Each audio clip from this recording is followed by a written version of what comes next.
नमस्कार। उत्तर प्रदेश विशेष में स्वागत है आप सभी का। आपके साथ मैं हूं सोनल दहिया। खबरों की शुरुआत करेंगे। योगी कैबिनेट ने लव जिहाद पर अध्यादेश पास कर दिया है। कैबिनेट की बैठक में अध्यादेश पास किया गया है। यूपी सरकार के प्रवक्ता सिद्धार्थनाथ सिंह ने कहा है कि अध्यादेश में धर्म परिवर्तन के लिए 15,000 रुपए के जुर्माने के साथ 1 से 5 साल तक जेल की सजा का प्रावधान है। अगर SC/ST समुदाय की नाबालिगों और महिलाओं के साथ ऐसा होता है तो 25,000 जुर्माने के साथ 3 से 10 साल जेल की सजा होगी। उन्होंने कहा कि यूपी कैबिनेट उत्तर प्रदेश विधि विरुद्ध धर्म संपरिवर्तन प्रतिषेध अध्यादेश 2020 को लेकर आई है, जो प्रदेश में कानून व्यवस्था सामान्य रखने के लिए और महिलाओं को इंसाफ दिलवाने के लिए जरूरी है। उन्होंने कहा कि बीते दिनों में 100 से ज्यादा घटनाएं सामने आई थी जिनमें जबरन धर्म परिवर्तित किया जा रहा था। इसके अंदर छल कपट, बल से धर्म परिवर्तित किया जा रहा था। अध्यादेश में धर्म परिवर्तन के इच्छुक होने पर जिलाधिकारी को 2 महीने पहले सूचना देनी होगी। इसका उल्लंघन किए जाने पर 6 महीने से 3 साल तक की सजा और जुर्माने की राशि का प्रावधान है। 10,000 रुपए से कम की नहीं होना है प्रावधान।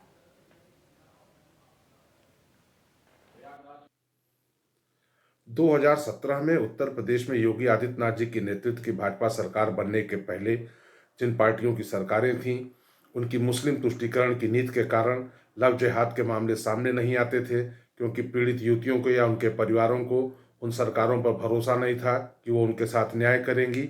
लेकिन योगी आदित्यनाथ जी की सरकार बनने के बाद पीड़ित परिवारों को, युवतियों को यह भरोसा हुआ कि उनके साथ न्याय होगा, अपराधियों के खिलाफ प्रभावशाली कार्रवाई होगी। इसलिए संवेदनशील योगी आदित्यनाथ जी की सरकार ने राज्य न्यायिक आयोग की सिफारिश पर आज उत्तर प्रदेश की कैबिनेट में एक ऐसा अध्यादेश पास किया है। लव जिहाद नाम की शब्दावली का प्रयोग हो ही नहीं सकता है। और ये मैं इसलिए कह रहा हूं कि जो आज योगी जी की कैबिनेट ने मोहर लगाया है कि ये कानून लाया जाएगा, उस पर उत्तर प्रदेश लॉ कमीशन ने अपना एक आख्या और प्रारूप प्रेषित किया है सरकार के सामने, जिसमें लव जिहाद नाम से कोई चीज़ परिभाषित ही नहीं। अपराध तो अपराध है, उसकी ये भाषा हो ही नहीं सकती। तो ये भाषा तो योगी सरकार और भारतीय जनता पार्टी और संघ के लोग हिंदू मुसलमान की खजड़ी बजाने के लिए त्रिस्तरीय चुनाव सन्निकट हैं, अगले वर्ष विधानसभा का चुनाव होना है, उसको देखते हुए इस तरह की बात की जा रही है। और वहीं लव जिहाद पर अध्यादेश से पहले इलाहाबाद हाईकोर्ट ने कहा है कि प्रत्येक व्यक्ति को अपनी पसंद के व्यक्ति के साथ, चाहे वो किसी भी धर्म को मानने वाला हो, रहने का अधिकार है। ये उसकी व्यक्तिगत स्वतंत्रता का अधिकार है। हाईकोर्ट ने कुशीनगर के सलामत अंसारी और प्रियंका खरबार की याचिका पर सुनवाई करते हुए ये टिप्पणी की है। ये रिपोर्ट देखिए।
हुए कुशीनगर के सलामत अंसारी के खिलाफ दर्ज FIR को कोर्ट ने खारिज कर दिया है। कोर्ट ने कहा, एक व्यक्तिगत संबंध में हस्तक्षेप करना 2 लोगों की पसंद की स्वतंत्रता के अधिकार पर गंभीर अतिक्रमण होगा। देखिए, ऐसा है ना कि पीछे हाई कोर्ट ने सिंगल बेंच में जो फैसला दिया था, उसको डबल बेंच ने तो खारिज करके अपना नया फैसला सुना दिया है। तो हमारे ख्याल से जो भी युवा हैं, वयस्क हैं, तो उनका अपना निजी मामला मानते हुए उनको सुरक्षा भी प्रदान कर दी, एक तरीके से देखा जाए तो। अब आगे देखिए समाज में क्या होता है। बिल्कुल अनुच्छेद 21 में प्रावधान है, साफ साफ प्रावधान है। इसी को देखते हुए कोर्ट ने यह फैसला भी दिया है। अब कानून ने तो अपना काम कर दिया है, अब सरकार इस पे आगे क्या करती है ये देखने वाली बात है। अब कोर्ट का फैसला तो उन्होंने अपने कानून के हिसाब से फैसला दिया हुआ है, उसमें कोई ना गलत है ना कोई बुराई है। कोर्ट ने कहा कि दोनों अपनी मर्जी और पसंद से 1 साल से ज्यादा समय से खुशी और शांति से रह रहे हैं। न्यायालय और संवैधानिक अदालतें भारत के संविधान के और वहीं कोरोना संकट पर प्रधानमंत्री नरेंद्र मोदी ने मुख्यमंत्रियों के साथ बैठक की है। बैठक में हाल ही में बढ़ते हुए कोरोना के केस और वैक्सीन के वितरण से जुड़े मुद्दों पर बात हुई है। बैठक में पीएम मोदी ने कहा है कि भारत बेहतर वैक्सीन पर ही जोर देगा और हर वैक्सीन को वैज्ञानिक तौर पर परखा जाएगा। लेकिन वैक्सीन के साथ ही पीएम मोदी ने फिर याद दिलवाया है कि हर किसी को अभी भी सतर्कता बरतनी होगी। अपने संबोधन में प्रधानमंत्री नरेंद्र मोदी ने चेताते हुए कहा कि राज्यों को सतर्कता बरतनी होगी, वरना कहीं ऐसी स्थिति पैदा ना हो जाए कि कहना पड़े कि मेरी कश्ती भी डूबी वहां जहां पानी कम था। कोरोना संकट पर पीएम ने कहा है कि हमें पॉजिटिविटी रेट को 5% से कम पर ही रखना होगा। राज्य से आगे बढ़कर अब लोकल पर फोकस करना होगा। साथ ही टेस्टिंग में RT-PCR टेस्ट की संख्या बढ़नी चाहिए। साथ ही घर में जो मरीज हैं उनका ध्यान रखना होगा। साथ ही मौत के आंकड़े को 1% से नीचे ही रखना होगा। पीएम मोदी ने कहा कि भारत हर वैज्ञानिक तकनीक पर खरा उतरने के बाद ही वैक्सीन को इस्तेमाल करेगा। किसे पहले वैक्सीन दी जाएगी ये राज्यों के साथ बात करने पर तय होगा, लेकिन राज्यों को कोल्ड स्टोरेज पर काम शुरू करना होगा। पीएम मोदी ने कहा कि दुनिया की कई वैक्सीन भारत में बन रही है, लेकिन कौन सी वैक्सीन इस्तेमाल की जाएगी अभी तय नहीं। आपदा के गहरे समंदर से हम निकले हैं, ये हम मान के चले। इतना बड़ा देश, दुनिया मानती थी कि भारत तो नहीं संभल पाएगा। आपदा के गहरे समंदर से हम निकलकर हम किनारे की तरफ बढ़ रहे हैं। हम सभी के साथ वो पुरानी जो एक शेर शायरी चलती है, ऐसा न हो जाए कि हमारी किश्ती भी वहां डूबी जहां पानी कम था। ये स्थिति हमें नहीं आने देनी है। साथियों, आज हम दुनिया भर में देख रहे हैं कि जिन देशों में कोरोना कम हो रहा था, आपको पूरा चार्ट बताया कैसे तेजी से संक्रमण फैल रहा है। हमारे यहां भी कुछ राज्यों में ये ट्रेंड चिंताजनक है ही है। इसलिए हम सभी को, शासन प्रशासन को पहले से अधिक सतर्क रहने की जरूरत है। भारत जो भी वैक्सीन अपने नागरिकों को देगा वो हर वैज्ञानिक कसौटी पर खरी होगी। जहां तक वैक्सीन के डिस्ट्रीब्यूशन की बात है तो उसकी तैयारी भी आप सभी राज्यों के साथ मिलकर के की जा सके रही है। वैक्सीन प्राथमिकता के आधार पर किसे लगाई जाएगी, ये राज्यों के साथ मिलकर के ये मोटा मोटा खाका भी आपके सामने रखा है कि भाई अगर इस प्रकार से WHO ने जो कहा है हम चलते हैं तो अच्छा है, लेकिन फिर भी ये निर्णय तो हम सब मिलकर के ही करेंगे। के सुझाव का महत्व इसमें बहुत रहेगा, क्योंकि आखिरकार उनको अंदाज है कि उनके राज्य में कैसे होगा। वैक्सीन अपनी जगह पे है, वो काम होना है, करेंगे, लेकिन कोरोना की लड़ाई जरा भी ढीली नहीं पड़नी चाहिए, थोड़ा सा भी ढिलास नहीं आनी चाहिए। यही मेरी आप सबसे रिक्वेस्ट है। आज मेरी तमिलनाडु और पुडुचेरी के मुख्यमंत्रियों से बात करने का मुझे अवसर मिला। आंध्र से मैं फोन नहीं कर पाया था सुबह। एक साइक्लोन हमारे पूर्वी तट पे एक्टिव हुआ है। वो कल शायद तमिलनाडु, पुडुचेरी और आंध्र का कुछ हिस्सा वहाँ पर आगे बढ़ रहा है। और सारी भारत सरकार की टीमें बहुत एक्टिव हैं, सब लोग गए हैं। मैंने आज 2 आदरणीय मुख्यमंत्री जी से बात की थी। आंध्र के मुख्यमंत्री जी से अभी इसके बाद बात करूंगा। लेकिन सबके लिए पूरी तरह भारत सरकार और राज्य सरकारें मिल करके, और पहला काम खाली करवाना, लोगों को बचाना, इस पर हमारा जोर रहे। फिर एक बार मैं आप सबका बहुत आभारी हूँ, आप सबने समय निकाला, लेकिन मैं आग्रह करूंगा कि आप जल्दी से मुझे कुछ न कुछ जानकारियां भेजिए। धन्यवाद। और वहीं लखनऊ में कोरोना संक्रमण के खतरे को देखते हुए प्रशासन ने नई गाइडलाइन जारी की है, जिसमें अब शादी समारोह में केवल 100 लोग ही शिरकत कर सकेंगे। सरकार के आदेश के बाद होटल संचालकों ने कहा है कि जान है तो जहान है। हमारे संवाददाता ने होटल का जायजा लेते हुए होटल संचालक ध्रुव श्रीवास्तव से बात की है। कोरोना की गति एक बार फिर रफ्तार पकड़ने लगी है और ऐसे में यदि होटलों की बात करें, रेस्टोरेंटों की बात करें तो उनमें क्या स्थितियां हैं, चूंकि एक तो रोजगार की समस्या और दूसरा सबसे बड़ी बात यह है कि इस समय जो होटलों में एक प्रकार की बुकिंग स्टार्ट हुई थी, लोगों को एक आशा थी कि आखिरकार हमारा रेवेन्यू बढ़ेगा और होटलों में कुछ जो पार्टियां बुकिंग होंगी उससे हमारा कुछ बजट बढ़ेगा और कुछ मदद मिल पाएगी। ये एक होटल है, होटल दिखाना चाहेंगे। ये होटल में सारी पार्टियां होती हैं, किटी पार्टियां होती हैं, बर्थडे मनाया जाता है, शादी पार्टी की होती हैं, इनमें सारी प्रकार की व्यवस्थाएं की गई हैं। लेकिन वर्तमान में हालात क्या हैं और उनमें यदि चर्चा करें तो यहाँ के हमारे साथ मालिक ध्रुव श्रीवास्तव जी उपस्थित हैं। सर ये बताइए, अब कोरोना की गति फिर बढ़ी है, सरकार एक बार फिर नियंत्रण लगाने के लिए उपाय कर रही है और आदेश जारी कर रही है, शासन द्वारा जो आदेश जारी किए गए हैं कि अब फिर एक बार जो होटलों में है उसमें पार्टियां पे जो संख्या है वो कम की जाएगी। सरकार के द्वारा, खासतौर से प्रदेश सरकार के द्वारा भी बताया गया है कि जो 200 की मिनिमम गारंटी थी उसको 100 पे किया जा रहा है। तो लोगों का हित सर्वोपरि है, जान है तो जहान है। सरकार का ये कदम कोई खराब नहीं है, बेहतर है।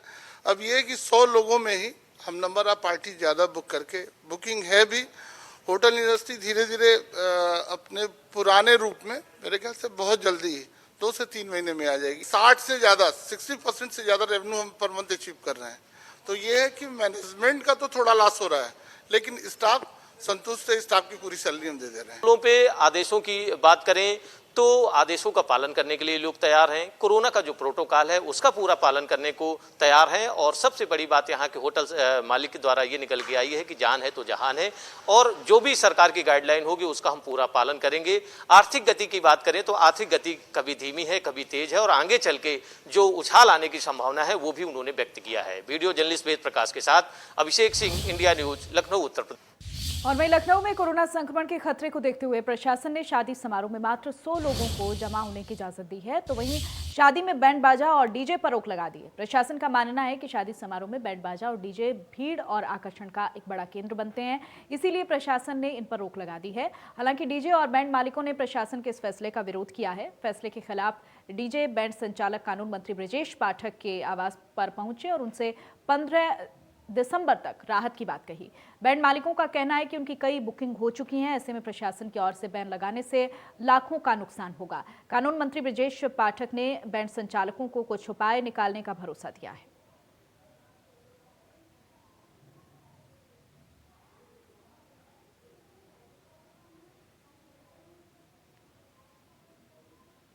दौर शुरू होने वाला है और बैंड बाजा बारात की सालक होती है, यानी कि भरपूर कमाई। लेकिन कोरोना काल ने बैंड बजा दिया है बैंड बाजा उद्योग का। इस वक्त हम खड़े हैं एक बैंड बाजा की दुकान पर जहां पर बुकिंग होती थी, लेकिन आप देख सकते हैं सन्नाटा है। पहले हम आपको बताते हैं कि नुकसान किस तरीके से हो रहा है। ये साला का मौसम आप देख सकते हैं, 23 तारीख को बुकिंग है, उसके बाद 25 से लगातार बुकिंग है और जाएगी 12 दिसंबर तक की। ये पूरा चार्ट है कि किस तरीके से इस साल जो सहालग है वो किस तरीके से होगा। लेकिन अफसोस की बात है ये चार्ट इसी तरीके रहेगा कि स्टाफ यहाँ बैठा है, इनको लगता है कि हम लोग बैठे ही रहेंगे। और ये अब देखिए किस तरीके से यहाँ पर जो साजो सामान है बैंड बाजा के, ये जैसे सजे हुए हैं, अगर हालात यही रहे तो ये सजे ही रहेंगे। अब किस तरीके सर्वाइव करे ये इंडस्ट्री, किस तरीके से खर्चा निकाले ये इंडस्ट्री, ये एक बड़ा सवाल है, क्योंकि सालक के मौसम में ही इनकी कमाई होती है। राम कुमार जी हमारे मौजूद हैं। राम कुमार जी लखनऊ बैंड एसोसिएशन के अध्यक्ष भी हैं।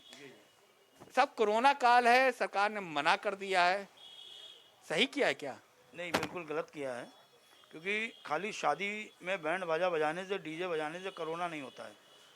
अगर कोरोना हो रहा होता तो अमीनाबाद, हजरतगंज, इंदिरा नगर, आलमबाग में जो आप इतनी भीड़ देख रहे हैं तो कोरोना उससे भी तो हो सकता है।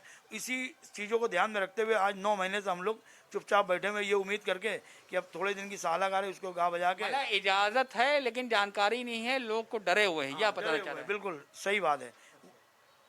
तो चलिए बढ़िया है। तो इनका ये कहना है कि एक नोटिफिकेशन आ जाता है जिसमें लिखा है कि बैंड बाजा बज सकता है सोशल डिस्टेंसिंग के साथ, क्योंकि जो बृजेश पाठक कानून मंत्री हैं हमारे उत्तर प्रदेश के, उन्होंने इनको कहा है कि आप बैंड बाजा निकाल सकते हैं, इसमें कोई दिक्कत नहीं, लेकिन सोशल डिस्टेंसिंग का ध्यान रखिए। कोरोना प्रोटोकॉल जो भी है, कोविड प्रोटोकॉल जो है उसका पालन करिए, तो उसके लिए तैयार है। लेकिन इनका ये कहना है कि लोगों में भ्रांतियाँ फैल चुकी है, मिसकंसेप्शन है, या यूँ कह लीजिए लोग अवेयर नहीं है। कि बैंड बाजा कर सकते हैं, बुकिंग है तो आप बिल्कुल लेकर निकल सकते हैं, लेकिन कोरोना प्रोटोकॉल के साथ। तो जाहिर सी बात है वो नोटिफिकेशन आएगा तो लोगों की जानकारी में आएगा, लेकिन बड़ी समस्या ये है कि क्या अवेयरनेस जो कल से हालत शुरू हो रही है उस तक की आ जाएगा, क्योंकि अगर नहीं आता तो जाहिर सी बात है कोरोना काल का जो दंश है इनको और झेलना पड़ेगा और आगे इनकी मुफलिसी चलेगी और कैसे सर्वाइव करेंगे, ये एक बड़ी समस्या उत्तर प्रदेश के बैंड बाजा उद्योग के साथ जुड़ी हुई है, क्योंकि इसमें गरीब तबका जुड़ा होता है। तो अब देखने वाली बात यह है कि इनके हिसाब से इजाज़त है लेकिन नोटिफिकेशन नहीं है, लिहाजा लोग अवॉइड कर रहे हैं। जो बुकिंग है वो कैंसिल होने के कगार पर है, कैसे इनका गुजारा चलेगा ये इनकी समझ से अब बाहर है। वीडियो जर्नलिस्ट हरिओम के साथ खुर्रम शाह, मीडिया न्यूज़, लखनऊ। और वहीं कोरोना काल में प्राइवेट स्कूलों की मनमानी अब अभिभावकों पर भारी पड़ने लगी है। कोरोना की वजह से स्कूल बंद होने के बावजूद स्कूल प्रबंधन फीस जमा करवाने का दबाव बना रहा है और फीस नहीं जमा करने पर बच्चों को स्कूल आने और एग्जाम देने से वंचित कर देने की धमकी दी जा रही है। बस्ती के स्कूल में अभिभावक स्कूल परिसर के अंदर ही धरने पर बैठ गए और उन्होंने स्कूल प्रबंधन के खिलाफ हल्ला बोल दिया। अभिभावकों का कहना है कि लॉकडाउन में सिर्फ स्कूल ही नहीं, हर वर्ग के लोगों को आर्थिक समस्या से जूझना पड़ रहा है और ऐसे में अब स्कूल नहीं तो फीस किस बात की। अभिभावकों का कहना है कि जब तक सुनवाई पूरी नहीं होती है वो धरने पर बैठे रहेंगे।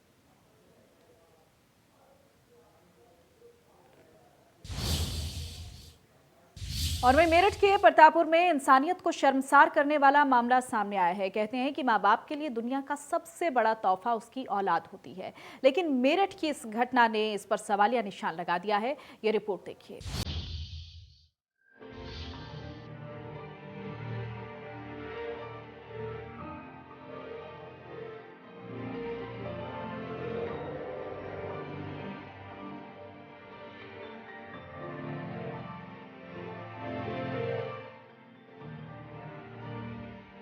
इससे पहले कि हम आपको पूरी कहानी बताएं, आप अपने दिल पर हाथ रखिए और पूछिए अपने आप से एक सवाल कि क्या बेटी होना इस समाज में कब तक गुनाह रहेगा।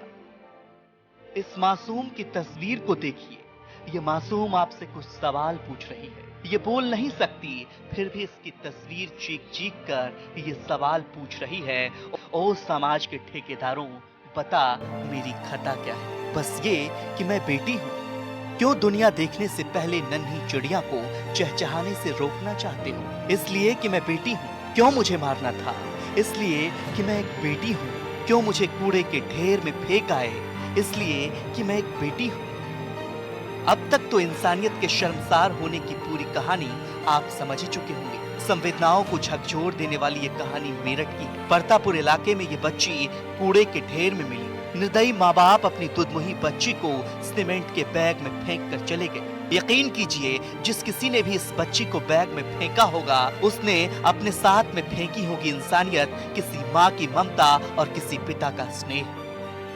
सर्द मौसम के बीच कूड़े कचरे में पड़ी बच्ची रो रही थी और कुछ राहगीरों की उस पर नजर पड़ी तो उन्होंने तुरंत पुलिस को सूचना दी। पुलिस ने एम्बुलेंस बुलाकर बच्ची को अस्पताल में एडमिट कराया। जिला महिला अस्पताल की चाइल्ड केयर यूनिट में भर्ती इस बच्ची की हालत अब पहले से बेहतर है। मेरठ में एक दिल दहला देने वाली घटना सामने आई है जिसने कहीं ना कहीं इंसानियत और मानवता को शर्मसार करने का काम किया है। वो नवजात बच्ची की जिसने ठीक से आंखें भी नहीं खोली थी, उस बच्ची को मरने के लिए सड़क पर कूड़े के ढेर में फेंक दिया गया। आप देखिए कि ये बच्ची इस वक्त जिला महिला अस्पताल के चाइल्ड यूनिट में भर्ती है और इस बच्ची का यहाँ पर जो ट्रीटमेंट है वो यहाँ पर चल रहा है। बच्ची फिलहाल खतरे से बाहर बताई जा रही है। खुद जो जिला महिला अस्पताल की एसआईसी हैं डॉक्टर मनीषा अग्रवाल, वो भी यहाँ पर मौजूद हैं और लगातार रात से मॉनिटरिंग कर रही हैं। डॉक्टर अमर सिंह गुंजियाल हैं जो चाइल्ड स्पेशलिस्ट हैं, वो भी लगातार इस बच्ची की मॉनिटरिंग कर रहे हैं। हम इनसे जानना चाहेंगे कि आखिर जिस कंडीशन में बच्ची आई थी तब से लेकर अब तक बच्ची की क्या स्थिति है और बच्ची पहले से कितनी बेहतर है। मैडम, आपसे एक चीज़ जानना चाहूँगा कि किस कंडीशन में आई थी ये बच्ची? बच्ची जब यहाँ लाई गई थी तो बच्ची की हालत सही नहीं थी और बच्ची को कूड़े के ढेर पर 2 बैग में बंद करके डाल दिया था। तो भगवान की कृपा से इसकी सांस चल रही थी और ये जब यहाँ लाई गई है तो इसको यहाँ पर भर्ती कर लिया है। इसको साफ़ सफाई करके और इसका जो primary basic life saving treatment है वो हमने चालू कराया है। तो बच्ची अब आप देख रहे हैं कि खतरे से बाहर है। मैम, एक सवाल मेरा ये है, आप भी एक महिला हैं और कहते हैं कि कोई ना कोई मजबूरी रही होगी जो माँ ने इस बच्चे को मरने के लिए फेंक दिया, लेकिन कहीं ना कहीं वाकई शर्मसार करने का काम किया है। कहीं ना कहीं लोगों के जो आंसू हैं वो कहीं ना कहीं निकल आए हैं। हाँ, ये बात बिल्कुल सच है कि लोगों को ये दिल दहला देने वाली घटना ही है कि इस तरह से छोटी बच्ची को मरने के लिए छोड़ दिया गया था। और सरकार का हमारा ये प्रयास भी है कि बेटी बचाओ बेटी पढ़ाओ, तो ये लोगों के आंसू आने इसमें लाजमी बात थी कि इतनी छोटी बच्ची आप देख रहे होंगे कि अच्छी सुंदर सी बच्ची है, उसको इस तरह से इन्होंने छोड़ दिया। देखिए, डॉक्टर अमर सिंह गुंजियाल जी भी हमारे साथ हैं जो लगातार इस बच्ची की रात से ही मॉनिटरिंग कर रहे हैं। डॉक्टर साहब, अब क्या कंडीशन है बच्ची की? अब जो कि कल हाइपोथर्मिया में आया था बच्चा, बहुत ही अस्थिर थी, सांस लेने में इसको तकलीफ़ थी। हमने ऑक्सीजन पर रखा, हमने इसके बॉडी को गर्म करने के लिए वार्मर मशीन पर रखा और आज मॉर्निंग ही इसको ऑक्सीजन से हटाया गया है क्योंकि इसके जो है वाइटल्स हमें स्टेबल लग रहे थे और उम्मीद है जल्दी ठीक हो जाएगा। हम इसको धीरे धीरे ओरल फीड में शुरू करेंगे। बच्चा जल्दी इंप्रूवमेंट हो जाएगा और इंडिया न्यूज़ भी भगवान से ही गुजारिश करता है कि ये बच्ची जल्द ठीक हो जाए। अब देखना ये होगा कि आखिर एक तरफ सरकार कोशिश कर रही है मिशन शक्ति अभियान चलाकर कि महिलाओं के प्रति लोगों में जागरूकता बढ़े, लेकिन कहीं ना कहीं इस बच्ची को कूड़े के ढेर में जिस तरीके से मरने के लिए फेंक दिया गया, जो सीमेंट के कट्टे हैं उनके अंदर इस बच्ची को फेंका गया था, लेकिन कहते हैं कि जाकू राखी साइयाँ मार सके ना कोई, और इस बच्ची की जान बच गई है। लेकिन कहीं ना कहीं इस घटना ने मेरठ के लोगों का सर शर्म से झुका दिया है। हम उम्मीद और प्रार्थना करते हैं कि बच्ची पूरी तरह स्वस्थ हो जाए, लेकिन जरा सोचिए, ऐसी घटना क्या आपको परेशान नहीं करती? क्या आप दुखी नहीं होते? क्या समाज के तौर पर यह हमारे फेल हो जाने की निशानी नहीं है? बच्ची बड़ी होकर ये कहेगी, मैं भी माँ की दुलारी होना चाहती हूँ, मैं भी पापा की परी बनना चाहती हूँ, भाई की कलाई पर स्नेह बनना चाहती हूँ, मेरे भी सपने हैं तुम्हारी तरह, मैं अलग नहीं हूँ तुमसे, मुझ में वो सब कुछ है जो एक इंसान में होता है, मैं हूँ तभी तुम हो, मुझे भी जीने दो, ये हक है मेरा, हक जितना तुम्हारा उतना मेरा भी। सोचिएगा, इस सवाल का जवाब आपके पास है या नहीं? Bureau report, India news, Uttar Pradesh, Uttarakhand. और इसी के साथ बुलेटिन में फिलहाल इतना ही। प्रदेश की तमाम खबरों के लिए बने रहिएगा इंडिया न्यूज उत्तर प्रदेश उत्तराखंड के साथ।